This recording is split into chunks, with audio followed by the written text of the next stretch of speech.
Bom dia a todos, pais, alunos, professores, convidados e equipe gestora. Bem-vindo a mais uma live do João 23.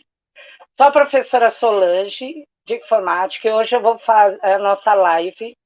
Vai ser sobre um tema muito bom, muito interessante, saúde mental e autocuidado, que será feito pela professora, pela psicóloga Poliana.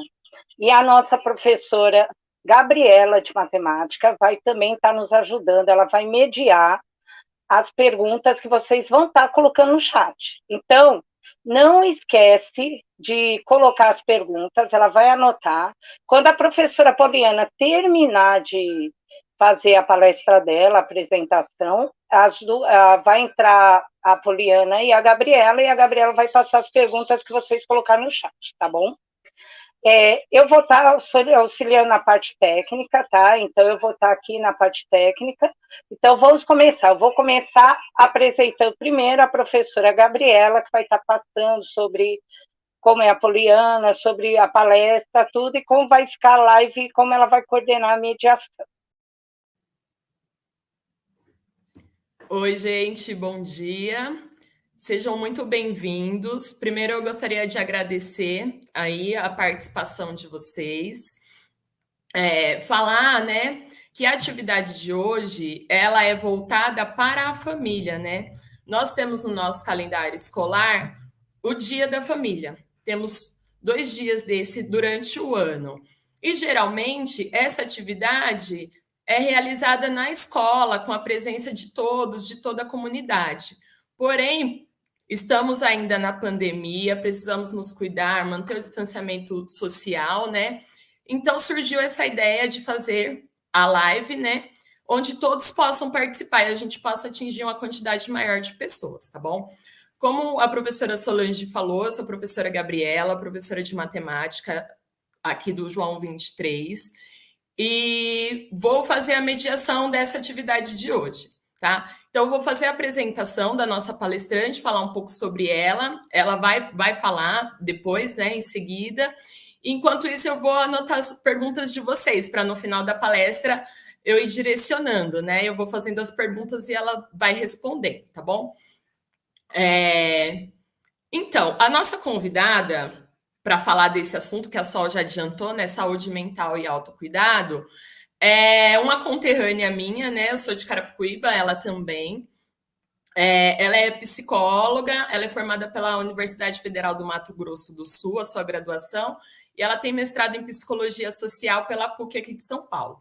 E ela atua na área de educação e saúde desde o ano de 2006, tá bom? E depois ela vai poder falar mais um pouquinho com vocês, tá? Espero que vocês possam aproveitar bastante e mandem perguntas para que ela responda no final da live, tá bom? Muito obrigada.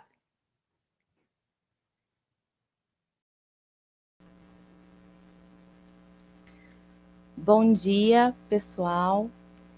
Eu sou a Poliana da Paz Bonfim, sou psicóloga. Estou aqui hoje para batermos um papo aí sobre saúde mental e autocuidado. Inicialmente, eu gostaria de agradecer o convite feito pela professora Gabriela, pela professora Arlete, e também agradecer a todo o corpo docente, pedagógico da escola pelo convite. Agradecer à professora Solange pela ajuda e o suporte para que o nosso encontro seja possível e também agradecer a todos vocês por estarem aqui para a gente bater esse papo. Eu quero parabenizar a todos pela iniciativa. Estes espaços são muito importantes porque a saúde mental, ela ainda é no nosso país fonte de muito preconceito, né? E este preconceito faz com que não se tenha relevância, inclusive na construção e no cumprimento das políticas públicas, né? Todos nós sabemos o quanto ainda é pequeno o acesso à saúde mental no nosso país. E as mudanças, elas sempre partem da reflexão. E espaços como esse são espaços que são possíveis essas conversas que são a superação de estigmas, e é assim que as mudanças acontecem. Então, parabéns a todos os envolvidos, né? Bom, então eu vou começar a minha apresentação falarei um pouco sobre contexto de saúde mental, né? E como a professora Gabriela disse, no final nós abriremos aí para as perguntas e comentários de vocês. Espero que vocês gostem, foi feito com muito carinho. Podemos começar, professora Sol, compartilhando o arquivo? Ok, legal. Pessoal, então, o tema da minha atividade hoje, né, da nosso bate-papo, é saúde mental e autocuidado. Pode passar, por favor, professora? Bom, pessoal, a gente não pode falar sobre saúde mental pensando individualmente, né, cada um de nós, sem contextualizar de onde nós partimos, o mundo em que nós vivemos. Não dá para falar sobre saúde mental hoje considerando a vida das pessoas há 100 anos, porque era muito diferente. Né? Então, inicialmente, eu gostaria de contextualizar através de 3 pontos de onde nós partimos. Então, altas expectativas, elas têm a ver com a sociedade em que nós vivemos. Né? Nós vivemos em uma sociedade liberal, uma sociedade do capital, em que nós somos reconhecidos e valorizados pelo alcance de condições que são estabelecidas como ideal de sucesso. E isso tem a ver muito com a materialidade, com produtos, com consumo. Então, todo o contexto da nossa vida é pensada na produção. Então, a própria estrutura da escola, a estrutura de educação, ela é pensada para que ao fim do ciclo de educação, a pessoa esteja preparada para ingressar no mercado de trabalho. No mercado de trabalho, ela tem uma remuneração que seja suficiente para ela conquistar aí os bens materiais que ela entende como necessários para a sua sobrevivência, e aí a gente tem as expectativas do ideal de sucesso. Mas esses ideais, eles estão muito além só da questão material. Né? Eles estão ligados à vida financeira, sim, à vida material, sim, à vida profissional, mas também em relação a ideais de relações, relacionamentos e até um ideal físico, né? Um ideal ali de beleza, né? Que é aquilo que muitas vezes a gente tenta atingir aí na vida, né? Um outro contexto é o mundial, né? Que é aí a estrutura do lugar em que nós vivemos. Nós estamos vivendo um momento histórico de mudanças. Né? E essa nossa geração é uma geração que vem de estabilidade. Né? Nós não vivemos a mudança. A geração anterior à nossa foi uma geração que viveu um momento político diferente, que viveu a mudança, né, as conquistas, e nós usufruímos dessas conquistas. Né? E aí chega um momento que é o momento que nós vivemos, que essas mudanças que vêm, né, e a gente pode falar sobre tantas coisas que estão mudando, são as relações, a relação do próprio homem com a natureza, né, a relação que a gente tem com o outro, o reconhecimento do outro, a nossa própria identidade. Né, isso nos faz agentes da mudança, protagonistas. E se colocar nesse lugar de protagonista é uma responsabilidade, né, de agente da mudança. Isso faz com que a gente sinta, de maneira geral, uma desestabilidade, né, porque a gente tem aí um papel fundamental. E o outro ponto são as relações humanas. Né? Nós somos humanos no contexto com o outro. Né? A gente aprende a ser humano se relacionando, olhando para outros humanos. Né? Claro, nós temos fatores biológicos, nós temos componentes que são fisiológicos, que são importantíssimos. Mas o desenvolvimento de cada ser humano, ele é possibilitado na relação humana. Né? Então, o desenvolvimento físico, ele depende da alimentação, da possibilidade de estímulos que são oferecidos para uma criança, né? E a gente também aprende a ser homem, mulher, mãe, pai, olhando para as pessoas que representam esses papéis, né? Então, não sei se vocês já observaram, mas às vezes a gente olha para nossa família e pensa assim: nossa, eu ando igual a minha mãe, eu dou risada como meu pai, né? Eu penso a vida igual a minha tia que morava na minha casa quando eu era pequena. Por quê? Porque essas representações, ao longo da vida, elas vão construindo a nossa identidade, né? E isso é muito importante. Atualmente, como é que são as nossas relações humanas? Elas estão muito mediadas pela tecnologia. Tudo acontece de maneira muito rápida, né? No toque do celular, na velocidade da internet, e tudo que a gente faz, de alguma forma, a gente tem a necessidade de postar nas redes sociais. A tecnologia, ela é uma ferramenta fundamental, né? Não há como negar todo o avanço que a ciência teve, a qualidade de vida que nós temos, que é decorrente do desenvolvimento tecnológico.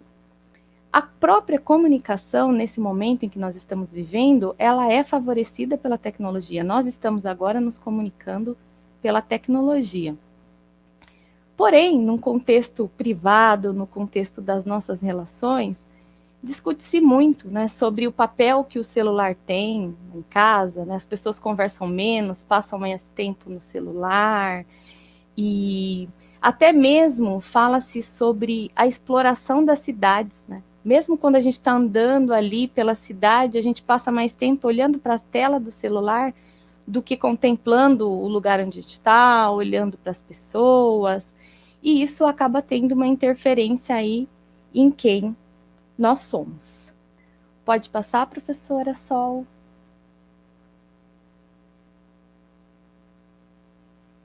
Bom, e aí a gente chega no momento em que nós vivemos da pandemia, né? A pandemia, ela trouxe uma série de questões e situações para a vida de todos nós, de uma forma que nunca havia acontecido, né? Então, a Covid-19, ela traz a ideia, né, e a realidade de uma doença desconhecida.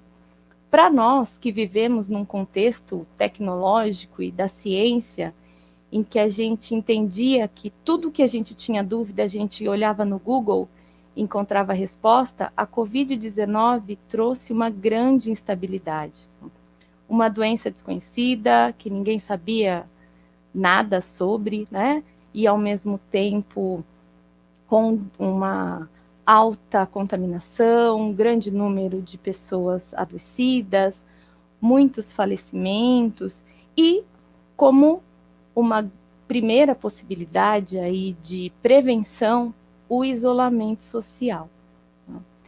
O isolamento social, diante daquela identidade que nós temos de seres humanos enquanto parte do coletivo, né, parte se construindo no outro também, sendo influenciado, influenciando a realidade, isso traz uma grande mudança nas nossas vidas, né? E o distanciamento traz um sofrimento, porque além de nos afastar muito das nossas condições de vida, das pessoas que nós gostamos, ele trouxe um contexto de trazer toda a nossa vida, que era externa, né, o trabalho, a escola, para dentro das nossas casas. E aí a gente tem uma outra questão, que é a sobrecarga do trabalho, né, a multitarefas e o aumento aí na quantidade de horas que a gente compartilha com as pessoas da nossa família, né? Porque antes da pandemia, a gente tinha um tempo produtivo fora de casa e alguns momentos menores ali no fim de semana, ou um jantar no fim do dia com a nossa família. Com a pandemia, isso mudou. Mudou porque as pessoas passaram a ter mais tempo juntas, né? E isso trouxe também algumas mudanças, né? Conflitos, nós temos os conflitos geracionais, né, que são comuns em casa, né, porque eles têm a ver com aquele contexto de onde a gente vem, né, o lugar que a gente cresceu, os valores que a gente traz. Então, tem esses conflitos, né, e eles, com a maior convivência, se tornaram mais frequentes.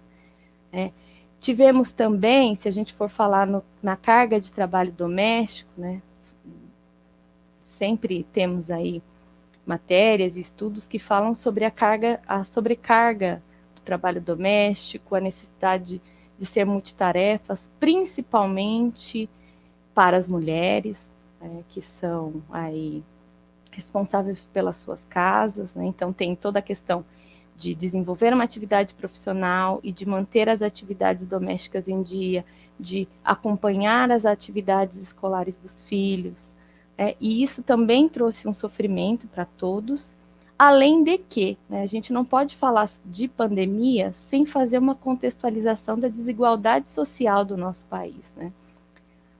O isolamento ele não foi possível para todos, né? Para que uma parte da população ficasse em casa, uma outra parte se manteve em seus postos de trabalho.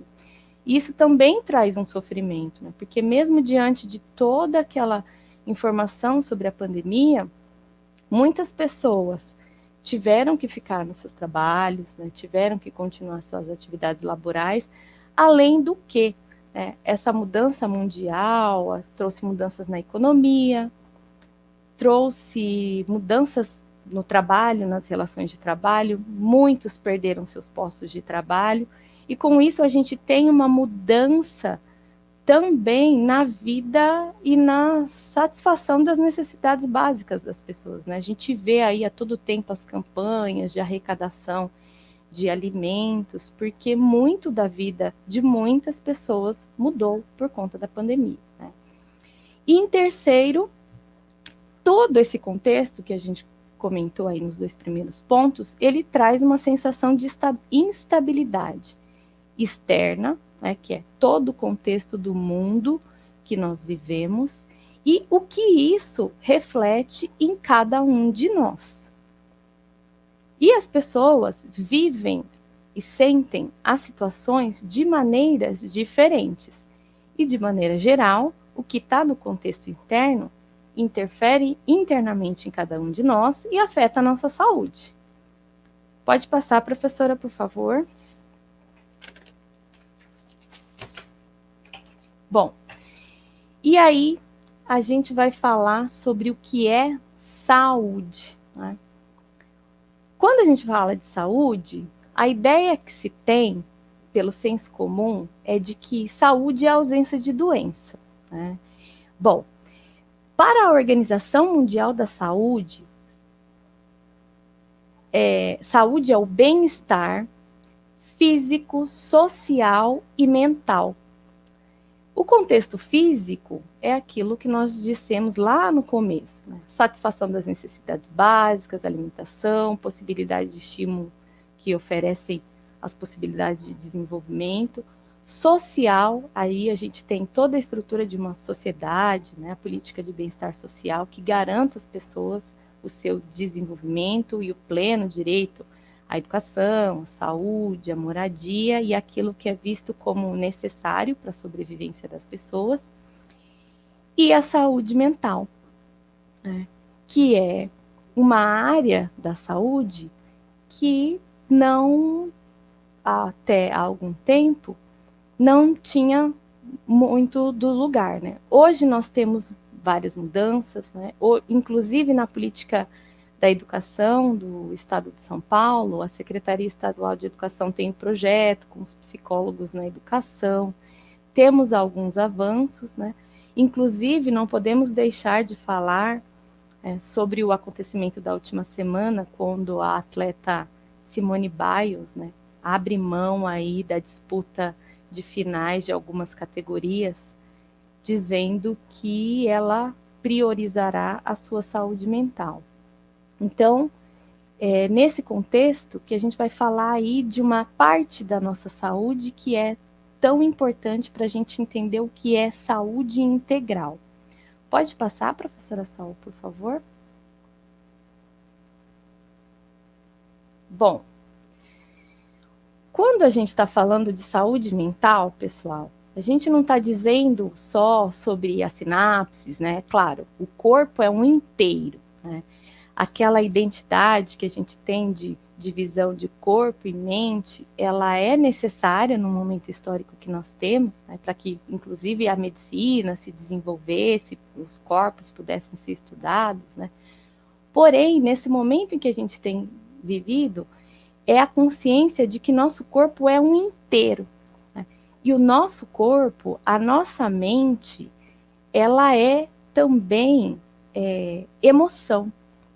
O que diferencia o ser humano dos outros animais é a capacidade do pensamento e da transformação da natureza, né? Então, o nosso pensamento nos dá a possibilidade de observar, de interpretar e de sentir o mundo de forma diferente. E aí a gente fala sobre as emoções. Eu não sei se vocês assistiram um filme, aquele filme Divertidamente. Aquele filme é muito legal para a gente falar sobre saúde mental, né? Porque ele parte de uma teoria de um psicólogo americano, Ekman, que durante 50 anos ele observou as emoções das pessoas.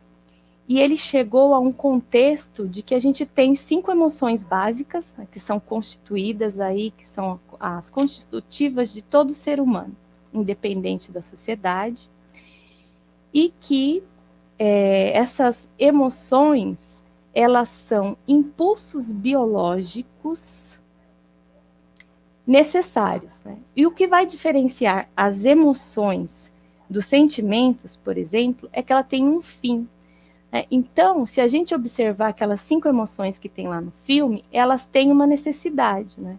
Então, o medo, ele é importante para que a gente não pule num buraco e morra, né? E então, o nojinho, para que a gente não coma uma comida que vai fazer mal e morra, enfim. Então, a gente tem aí essas 5 emoções que, ao longo do tempo, com o desenvolvimento, elas vão se refinando e desenvolvendo outras. O importante é a gente pensar que não tem emoção boa ou ruim. As emoções, elas são importantes no nosso desenvolvimento, na estrutura de quem nós somos. E o que nós precisamos aprender é ter consciência das nossas emoções, aprender a lidar com elas. Por que é tão difícil falar sobre saúde mental, né? Porque a gente aprendeu que o nosso corpo é uma máquina, né?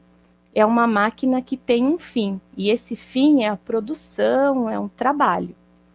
E o que a gente vê enquanto adoecimento é aquilo que afeta diretamente o funcionamento do nosso corpo, que é visível, né?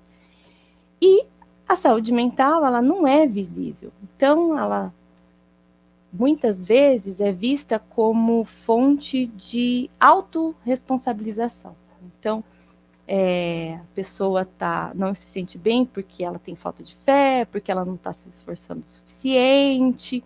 E aí a gente tem esse quadrinho, ele é um humor bem sádico, né? Mas ele é bem popular, mas ele tem uma discussão interessante, né? Então a gente tem aí, tá pequenininho aqui para mim, mas ele no primeiro slide, ele fala que eu sei que você está com intoxicação alimentar, né?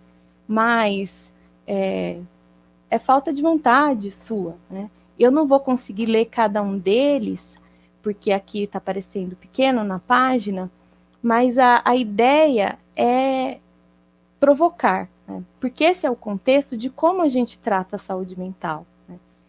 Todos nós, porque essas identidades, elas estão dentro da gente, de todos nós, né? E é importante que a gente faça sempre a reflexão, né, de que a saúde mental, ela é parte de todo um contexto do que nós somos, né, da nossa saúde integral. Pode passar, professora, por favor. E aí, quando a gente fala sobre emoções, a gente tem uma necessidade que essa máquina do nosso corpo, ela esteja sempre estável. Isso quer dizer que a gente precisa sempre estar bem. Isso é muito estimulado pelas redes sociais. A gente passa muito tempo nas redes sociais, e nas redes sociais a gente vê ali muitas pessoas sorrindo, todo mundo sempre sorrindo, todo mundo sempre viajando, enfim. E isso provoca muitas vezes na gente sentimentos que não são tão positivos, né? Porque a gente pode olhar ali para a rede social e falar assim: nossa, essa pessoa consegue tanta coisa e eu não consigo nada. Nossa, tá sempre viajando, eu não consigo nem passar um fim de semana na praia. Isso não quer dizer que a gente seja ou invejoso ou nada disso. Isso quer dizer que nós somos humanos, nós pensamos no mundo e nos pensamos no contexto desse mundo. Se a gente tem um ideal, aquele das expectativas lá no começo, e a gente aprendeu que o esforço pessoal é a fonte dessas conquistas, é claro que quando a gente olha esse tipo de estímulo que tem nas redes sociais, a gente tem esse tipo de representação. Né? Só que a gente precisa pensar, até uma reflexão sobre as redes sociais, que a gente não posta tudo que acontece na nossa vida, né? A gente posta só aquilo que a gente quer que as pessoas vejam. Então, assim como nós, os outros também fazem. Então, um ponto de vista e até uma reflexão crítica que a gente tem que ter sobre as redes sociais é que os perfis não são exatamente quem são as pessoas. Os perfis são o que nós queremos que as pessoas achem que nós somos. Todo mundo faz isso. Isso é uma maneira da gente viver nas redes sociais, né, partindo desse ponto de vista, mas de uma maneira mais saudável. E aí a gente começar a entender que nem todos os dias a gente vai estar bem, né? Que tá bem, tá tudo bem que você não se sinta bem todos os dias. Né? Quando a gente olha fora dos muros da nossa casa, diante de tantas coisas que têm acontecido no mundo, não se sentir bem com todo esse contexto, essa enxurrada de coisas difíceis que estão acontecendo, não se sentir bem é ser minimamente humano, né? Se sensibilizar com o outro, ter empatia, enfim. Isso provoca coisas na gente também em relação às nossas vidas, né? A condição do mundo que não oferece que a gente tenha acesso àquilo que a gente quer. Então, cada ser é único e reage de uma forma. Você não precisa ser forte o tempo inteiro. Tudo bem, gente, que não está tudo bem nesse momento. Por favor, professora Sol, pode passar. Então, nesse contexto de saúde mental, a gente tem aí algumas ferramentas da nossa vida que a gente pode usar a nosso favor. Né? E mudar esse pensamento é a primeira parte, porque a gente cresce, principalmente as mulheres, com o ideal de que a gente vai crescer para cuidar do outro, né? A gente tem lá desde criança a bonequinha que vai cuidar, né? A gente cresce enquanto menino pensando que a gente vai crescer, ter a nossa família, oferecer, prover ali a satisfação das necessidades dos nossos filhos. E aí a gente aprende ao longo da vida que a gente vai ter que aprender a ser forte, que a gente vai endurecer para aguentar o tranco da vida. Né? E isso também a gente pode fazer um recorte de classe, porque isso tem a ver com a classe trabalhadora. E quando a gente fala de autocuidado, é uma reflexão de olhar para si. Né? O primeiro ponto que eu gostaria de colocar sobre isso é que autocuidado não é egoísmo. Cuidar de si mesmo é o princípio da saúde. Porque se a gente não estiver bem, como é que a gente vai cuidar do outro? Não é mesmo?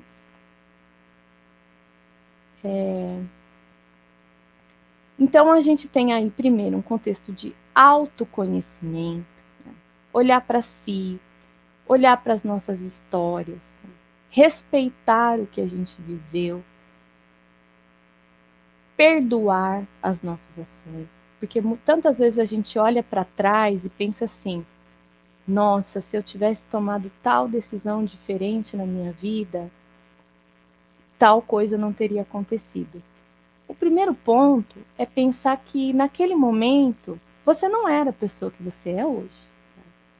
E que muitas situações que a gente vive na vida, elas são responsáveis pelos processos de reflexão e mudança, que fazem com que a gente chegue nesse momento atual da forma como nós somos. Então autoconhecimento, permitir-se se conhecer, autorrespeito e autoaceitação. Aceitar quem a gente é, cuidar de quem a gente é, valorizar quem nós somos, né? Olhar com beleza e com respeito e com alegria as nossas pequenas conquistas, as nossas batalhas diárias, né? E a coragem e aquilo que e ver com beleza também aquilo que a gente tem, que a gente é, como a gente se apresenta, isso é muito importante. Próximo slide, por favor.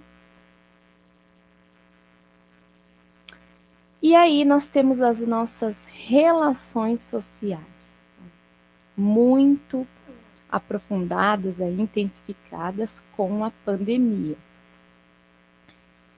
Estar nas relações sociais, gente, é aceitar o outro. Nem todo mundo é igual, nem todo mundo é igual a gente. Na verdade, ninguém é igual a gente, porque cada ser é único. Então, aceitar as pessoas como elas são, respeitar. Né? Aceitar não quer dizer que muitas vezes aquela pessoa que não está no contexto de vida, da minha vida, não quer dizer que eu tenho que aceitá-la dentro da minha casa, que eu tenho que gostar dela, não. Aceitar é entender que as pessoas são diferentes, né? E que ela vai ter o direito de ser do jeito dela, se você escolher próximo de você ou longe de você. Fortalecer os vínculos familiares, os vínculos de amizade. Aprender a afastar-se quando necessário. Então, não quer dizer que aceitar o outro, fortalecer o vínculo, é aceitar toda a relação. A gente tem que pensar, quando a gente fala sobre autorrespeito, a gente está falando também de respeitar a nossa saúde, respeitar quem nós somos. Então, quando uma relação não te faz bem, afastar-se é uma medida de saúde, né? É uma medida de autocuidado. E potencializar possibilidades de superação de desafios. E aí os vínculos, né? Tão importantes, porque muitas vezes juntos, né, próximos aí das pessoas que fazem a parte daquele grupo que a gente entende como mais próximo, como família, juntos é mais é menos difícil ultrapassar os desafios da vida. E isso tem a ver muito com a afetividade. Pode passar, por favor, professora? Bom, e aí também, o que pode ser bom para a gente fazer? Eu sei que muitos de nós não temos tempo para quase nada, né? A nossa vida é uma eterna batalha de tentar fazer um monte de coisas, um monte de tarefas e muitas vezes chegar ao fim do dia com a sensação de que a gente não conseguiu fazer quase nada daquilo que a gente tinha para fazer. Então, por que não pensar naquilo que é essencial, naquilo que é necessário e elencar as suas prioridades. E nessas prioridades, tentar tirar um tempinho para você.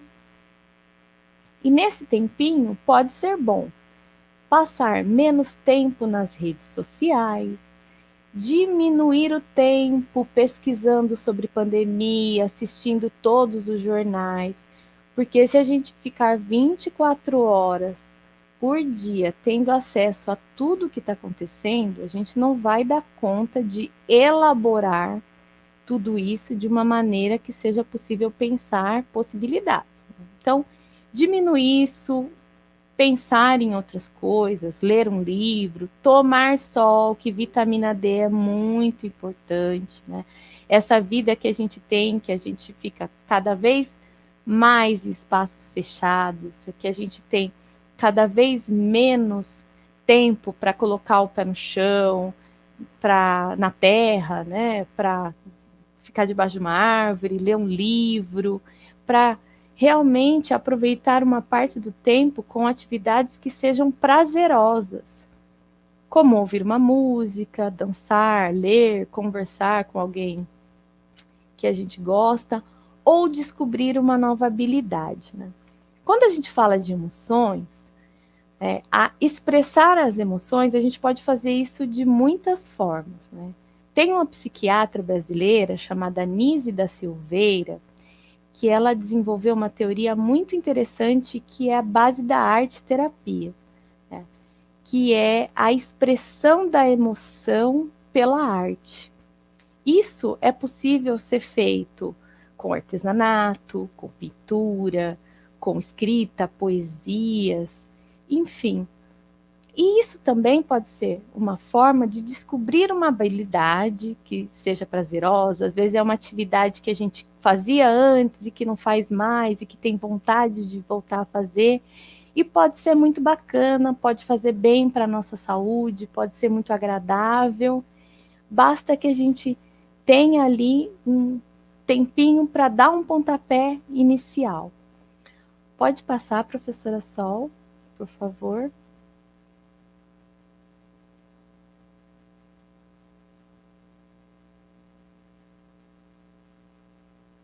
E ter calma, gente. Eu sei que a gente tem uma hora de conversa, né? Que eu tô falando um monte de coisas, e enquanto eu tô falando, assim, cada um de nós, porque eu também penso nisso o tempo todo, a gente pensa, poxa, mas é tão difícil, né, fazer essa mudança, pensar essas possibilidades na nossa vida. Então, ter calma e pensar, né? Pensar que a nossa saúde, ela é importante, que a nossa saúde mental, ela é importante, né? A gente vive um momento histórico agora que a gente tem um conceito, a gente que é da saúde, que a gente fala sobre medicalização. O que é a medicalização? É um conceito que define, que é dar remédio para doença que muitas vezes não existe, né? Porque é muito mais fácil dizer que uma pessoa não se sente bem porque é responsabilidade dela, então a gente volta lá no conceito da autorresponsabilidade pela saúde mental. É mais fácil dar uma medicação e dizer que a culpa é dela do que olhar o entorno e dizer que as coisas precisam mudar.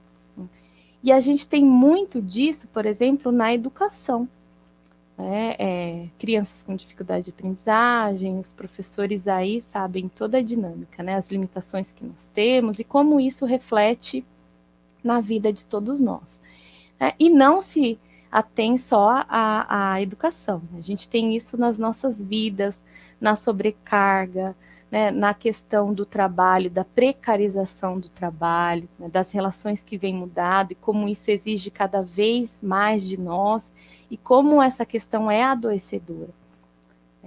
Eu não estou dizendo aqui, nesse momento, que as pessoas têm que parar de tomar suas medicações, não, né? Na verdade, só quem faz diagnóstico e quem indica a medicação é um médico.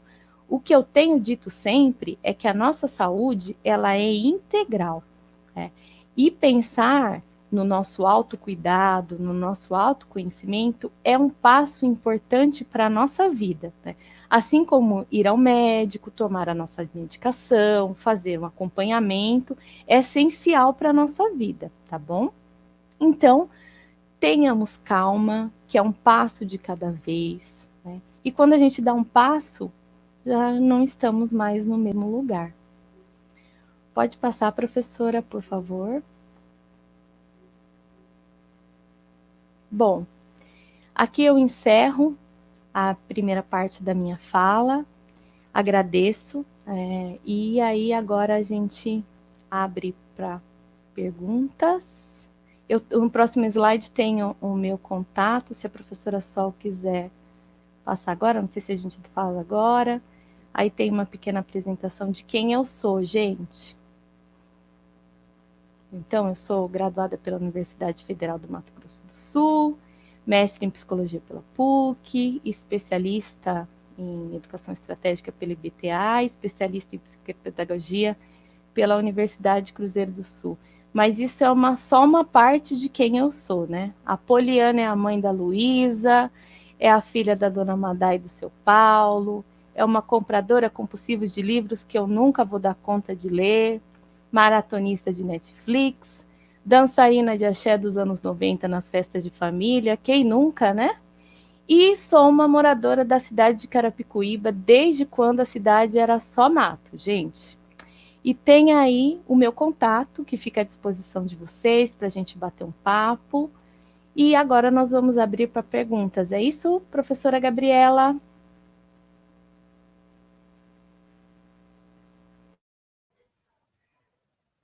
Sim, vamos abrir para. Primeiro, né, antes de abrir para as perguntas, eu gostaria de agradecer muito, mas eu já agradeci, mas eu não canso de agradecer, não. Muito por você ter topado, né, participar dessa atividade com a gente para falar de um assunto tão importante que a gente e que não se encerra por aqui, né? É só um começo, né? A ideia é que a gente continue falando sobre. É o que você falou, é um passinho de cada vez, né? E aí tem algumas perguntas e acho que a Sol vai projetar para a gente, aí eu vou fazendo a leitura da pergunta e a gente vai interagindo, tá bom? Bacana. Então, a primeira pergunta aí, ó, foi da Arlete, né? Poliana, dado todo o contexto que estamos vivendo, que você explanou bem, como podemos incluir em nosso trabalho docente práticas que colaborem com a manutenção da saúde mental dos nossos alunos? Professora Arlete, nossa, quanta coisa que a gente pode falar sobre isso, né? Primeiro, a gente pode pensar sobre a identidade que a gente tem de educação, né? Essa lógica metodológica que a gente tem, fabril, né, conteudista de educação, ela traz todo esse contexto de produtividade em que muitos espaços não são possibilitados para que a gente possa falar, né, de saúde mental. Mas a própria LDB prevê, né, o desenvolvimento integral do aluno, né?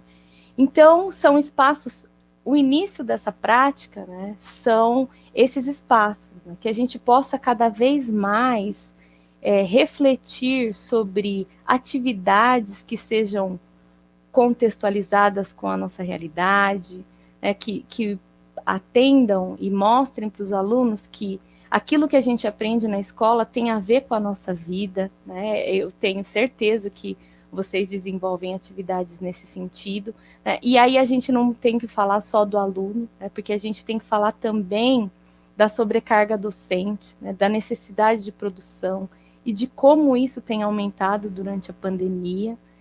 A ideia é que a gente possa, em algum momento, superar essa lógica que a gente tem conteudista, porque, segundo o professor José Pacheco, que é o idealizador da Escola da Ponte, né, que é um teórico português, ele diz que a melhor educação que tem no mundo é a brasileira, né? Inclusive ele mora no Brasil, porque a gente tem Paulo Freire, a gente tem tanta coisa bacana, e a gente tem essa possibilidade criativa, né, criadora. Então, a possibilidade que eu vejo desse meu lugar, que não é um lugar de professor, claro, falo isso aí de um lugar teórico, peço desculpas, falo com muito respeito, porque estou metendo o BD num lugar que não é o meu, mas que a gente possa cada vez mais fazer essas construções coletivas, né, que sejam reais, possibilidades reais para os alunos, e com espaços de voz e de tratar questões que são importantes para a vida de todos nós. Respondi? Respondeu sim. Eu acho que a Arlete, todos nós estamos satisfeitos. Tem mais uma pergunta? A Sol vai projetar aí também, eu vou fazer para você, é dela mesma.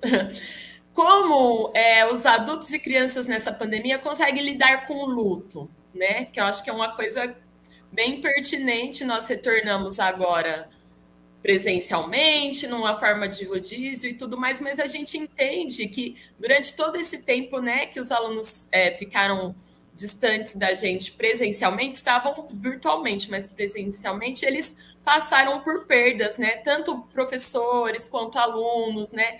Familiares no geral.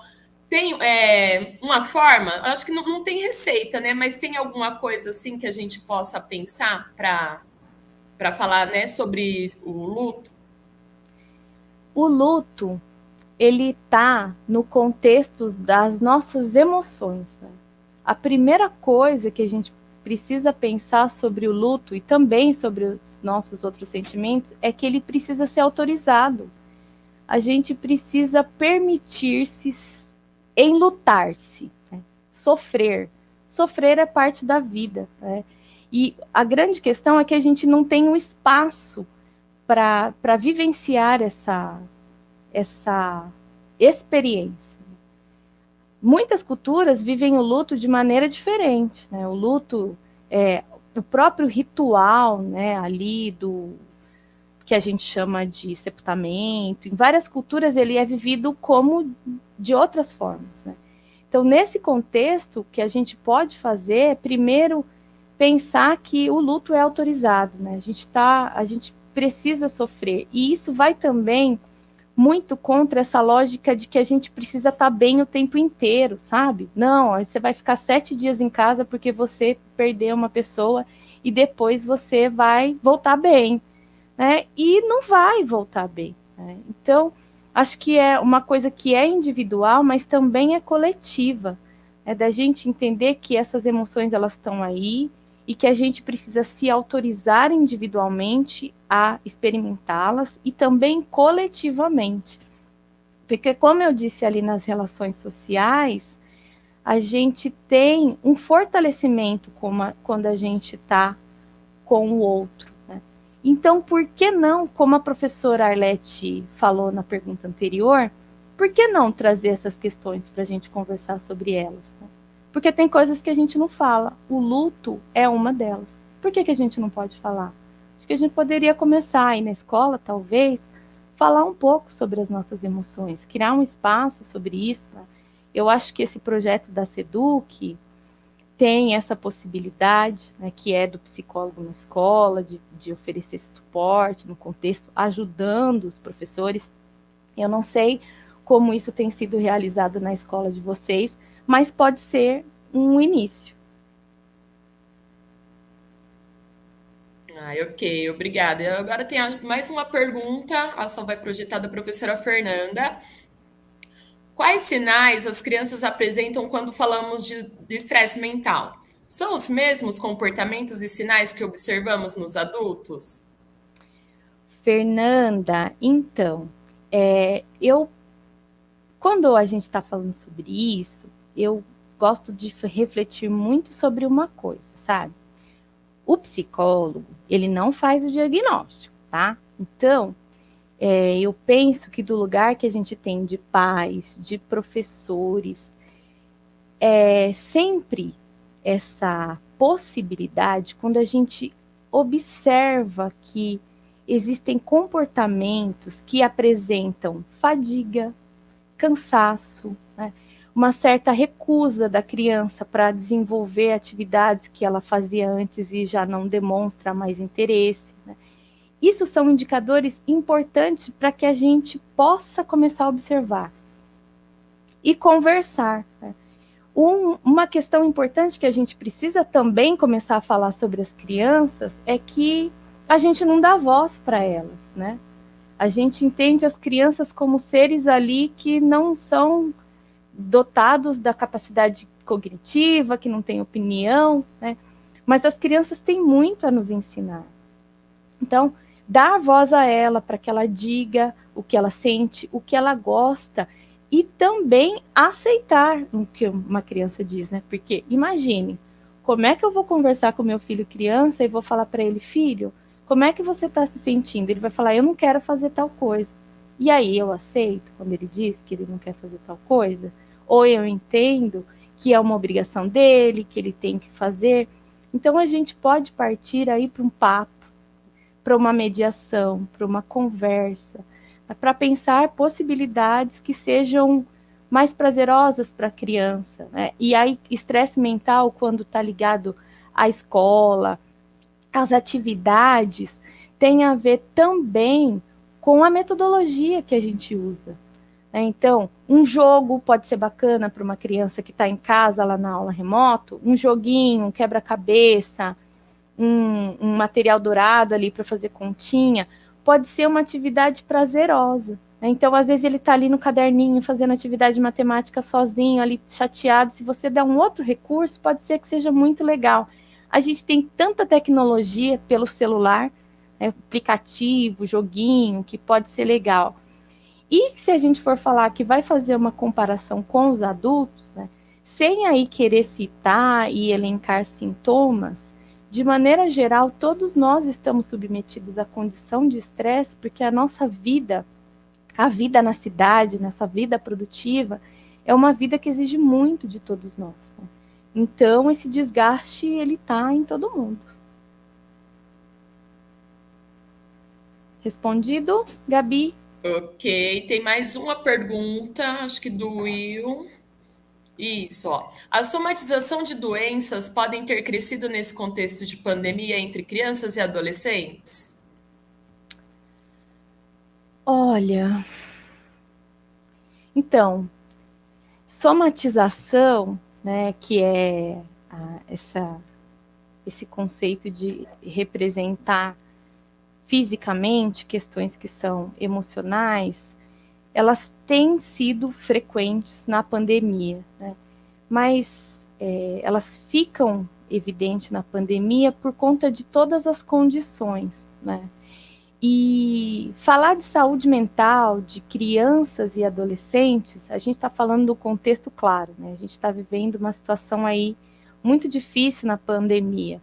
Mas se a gente for falar sobre doenças mentais em crianças e adolescentes, a gente já tinha um crescimento mesmo antes da pandemia, né? Porque a gente precisa pensar qual que é o conceito de infância que a gente tem, né? Quais são as oportunidades que são dadas para essas crianças de viver essa infância de uma maneira mais tranquila, né? Porque muitas crianças hoje têm uma rotina de tarefas muito parecidas com a rotina de um adulto, né?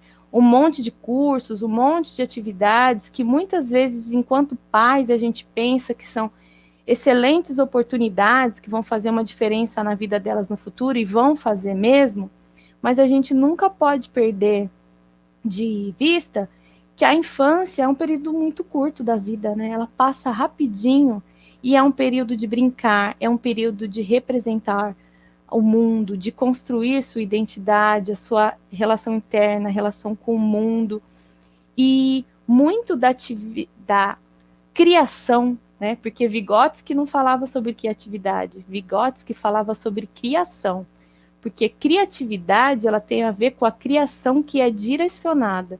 O que as nossas crianças precisam é da possibilidade de criação, de inventar, né? E que se isso for possibilitado para crianças e para adolescentes, um espaço, a gente pode falar aí também, como a gente disse antes, sobre lazer, sobre a possibilidade de verbalizar o que eles querem, são possibilidades que a gente tem de prevenir todo esse contexto aí que a gente tem de doenças. E claro, só para finalizar, quando eu falei sobre medicalização, a gente tem um grande número de crianças que estão sendo diagnosticadas com hiperatividade, TDAH, né? E são crianças que passam muito tempo confinadas em apartamentos pequenos, e criança tem energia, criança precisa correr, precisa brincar, precisa falar, né? Então, quase que, né, e claro, eu vou falar isso com muito cuidado, né, a gente tem quase que uma patologização da infância, né, porque criança que fala demais já é considerada doente, criança que não fala é doente. Então, sair desse lugar de pensar tudo como patologia também é importante, né? E aí, tem somatização? Tem sim, mas a somatização acontece muitas vezes quando a gente não tem espaço para expor, para vivenciar, para experimentar as nossas emoções, né? Então, por que não possibilitar esse espaço? Pode ser uma alternativa. Respondido, Gabi? Obrigada. O Will até colocou aqui no chat, ele é um dos nossos professores de arte, né? E ele falou que a arte salva, né? Então, um recurso, né? É isso, através da arte, né? Para as crianças, os adolescentes, o público no geral poder se expressar, né?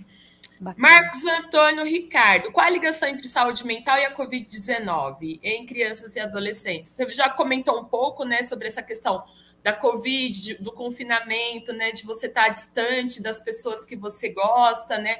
A questão do contato físico mesmo, o abraço, né, que é uma coisa que aqui no Brasil é muito comum, né? Aqui em São Paulo, de você chegar e cumprimentar uma pessoa com um beijo, com um abraço, você está distante de tudo isso. Isso afeta a gente emocionalmente, né? Sim. E tem além, né, só assim, complementando, o Marcos é aluno? Ó, professor? Professor. Ah, tá. E aí tem uma questão também, né, que a Covid, tudo que, não assim a doença em si, né, mas tudo aquilo que tem sido feito e que tem sido imposto para as nossas vidas por conta da Covid, ela traz para nós, principalmente para os adolescentes, uma sensação de frustração muito grande, porque a pandemia ela tira da gente muito a capacidade, a possibilidade de concretização dos nossos sonhos, né? Então, muita coisa fica parada, nossa vida ficou parada.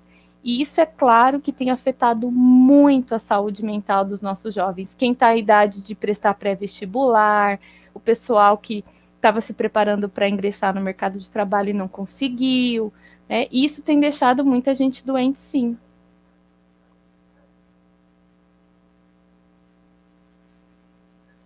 Tem mais uma pergunta aqui do Marcos. Deixa eu ver se a Sal vai projetar. O período prolongado de confinamento, o medo de contrair a doença, a preocupação em perder emprego, ou não ter dinheiro suficiente, né, para viver, são fatores que podem causar problemas de saúde mental? Com certeza. A população adulta produtiva do nosso país está tomando medicação como nunca na história. Justamente por tudo isso que o professor Marcos está dizendo. A instabilidade econômica, o medo da doença, e aí a gente fica naquele contexto assim, tem medo de sair de casa para não contrair a Covid, mas se eu não sair de casa eu posso perder o meu trabalho. E todo esse contexto da Covid, ele traz sim uma instabilidade e um processo que pode ser de adoecimento para muitos, né? A gente pode fazer toda uma análise econômica e pensar, né, em tudo que está acontecendo, que já vinha acontecendo, mas é claro que a Covid agravou e escancarou muito mais tudo isso. Então, sim. E a gente precisa se cuidar, principalmente os adultos, né? Meninos, se cuidem, né? Os homens geralmente têm uma resistência maior a procurar ajuda médica, né? Não estou falando só de atendimento psicológico, não. Estou falando com check-up, marcar aquela consulta anual. Então, precisamos nos cuidar, né? Se tem uma coisa que a gente precisa aprender com a pandemia, é que a nossa saúde é muito importante, muito validosa e que a gente precisa se cuidar. Bom, acho que é isso. Já temos 1 hora de live, né? Nós ainda vamos, a maioria ainda vamos trabalhar presencialmente no período da tarde, né? Vão acontecer algumas oficinas com os alunos, justamente para a gente tratar dessa questão de coisas que a gente pode fazer na prática para falar do nosso autocuidado, para trabalhar o autocuidado, né? E aí eu gostaria de novo, né, de agradecer muito, muito mesmo, por você ter topado participar dessa atividade com a gente. Espero que tenha sido uma experiência agradável, proveitosa para você também. E aí a Sol vai agradecer também, e aí ficam suas palavras aí finais para a gente encerrar essa atividade. Obrigado, Poliana. Gabi, foi muito boa a live, a palestra nos ajudou muito, confortou nesse momento de pandemia. Gratidão. Eu queria deixar um recado também para as pessoas seguirem a gente nas redes sociais. Essa palestra vai estar lá no YouTube, MF João 23. Então, pesquisa lá, vai estar lá no Facebook, tá? Então, use as nossas redes sociais e participe das próximas lives que a gente vai estar realizando, tá? Agora a Poliana vai finalizar nossa live. Bom, eu gostaria de agradecer a oportunidade, mais uma vez, agradecer a Gabi, que é minha parceira de vida de tantos anos, né? Se a gente está falando de fortalecimento e dessa construção da identidade que a gente tem de família aí, a gente caminha junto há muito tempo. Então, agradecer a oportunidade de estar aqui mais uma vez e dizer que, né, esses espaços são muito importantes, né? Importantes para a gente falar sobre saúde mental, para falar que a saúde mental é importante, que ela faz parte de um contexto de uma educação, de uma saúde integral, né, que não é sinal de fraqueza, que não é falta de fé, que todos precisam de ajuda, todos precisam de cuidados, né, e que, pensando do lugar de psicólogo, é uma reflexão muito importante também para a conquista de espaço da saúde mental na nossa sociedade, que é tão urgente. Eu agradeço muito, mais uma vez, professora Sol aí pelo suporte, professora Arlete, que conversou comigo durante a semana, Gabi e todos vocês que estão presentes, né? Deixo aí meu contato para que a gente possa conversar, se vocês quiserem, e estou à disposição. É um bom dia aí produtivo para vocês, né? Muito obrigada e um beijo grande para todos. E o Brasil é campeão, né? Vamos comemorar um pouquinho também. Beijo, Poli. Obrigada, gente. Obrigada, Sol. Obrigada a todos. Tchau. Até a próxima. Até, gente.